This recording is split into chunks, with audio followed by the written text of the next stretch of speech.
And he decides that life is not worth living without Bertha. He has found something good in this life.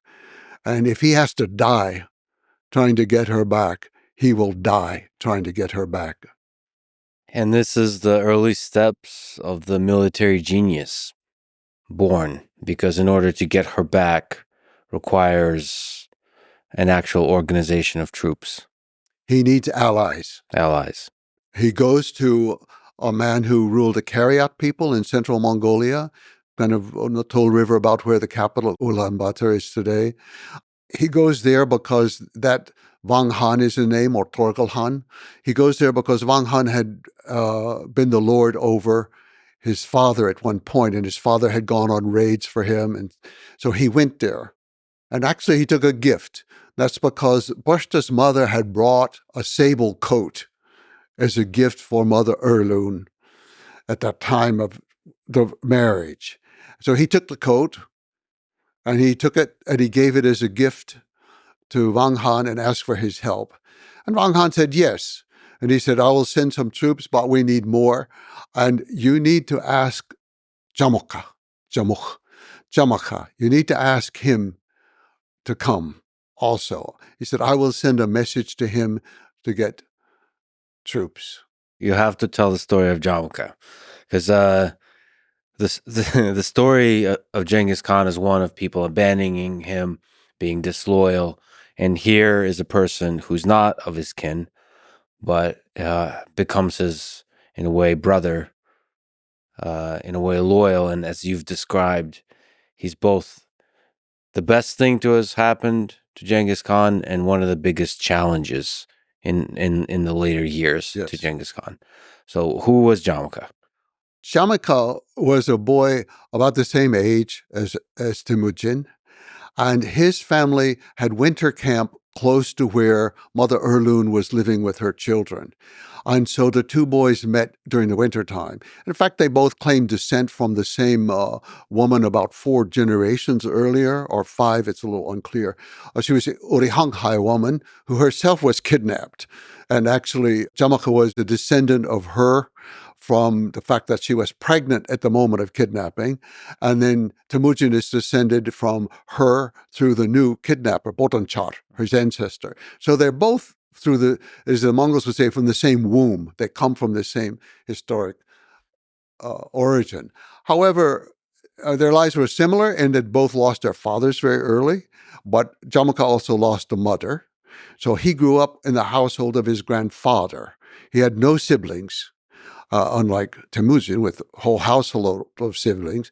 He grew up with his grandfather, and his grandfather had several wives, so he grew up with a bunch of old women, which later he said he thought was an influence on his life. But the two boys meet. So they come from different backgrounds, and Jamoka is not as deprived by any means as the life of Temujin, but he has a certain emotional deprivation, I think, having not had mother, father, siblings, and he lives with these old people. The two boys meet, they become good friends playing on the ice. And so they're playing on the ice, and then very early on, I think when they're about 10 or 11 years old, they decide to make a pact. It's called becoming anda. Anda is more than a friend. A friend is like nukhr in the language, and there are several different types of friendship, but anda is a friendship that's beyond a friendship. It's something for life.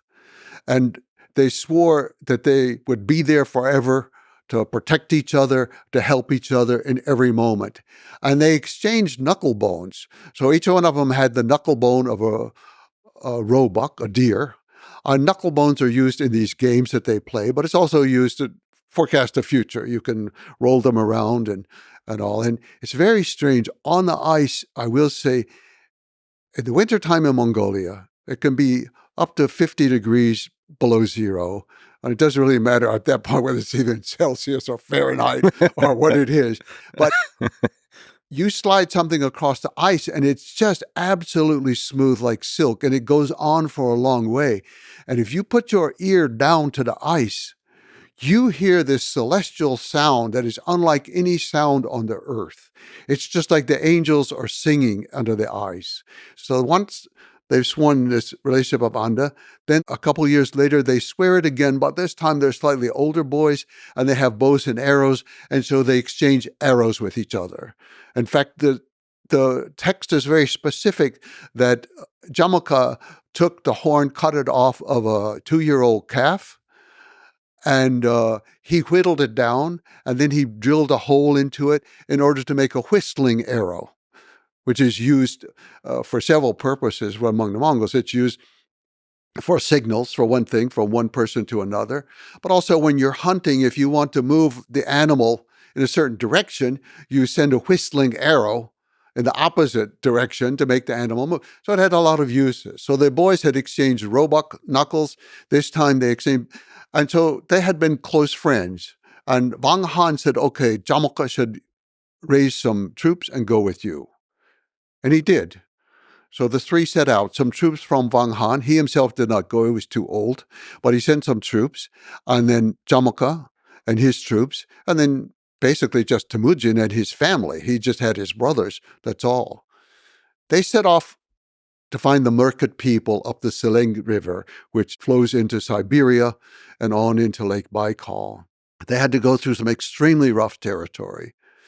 And you see in this episode, though, Jamoka is already a little bit fierce without necessarily thinking it through carefully.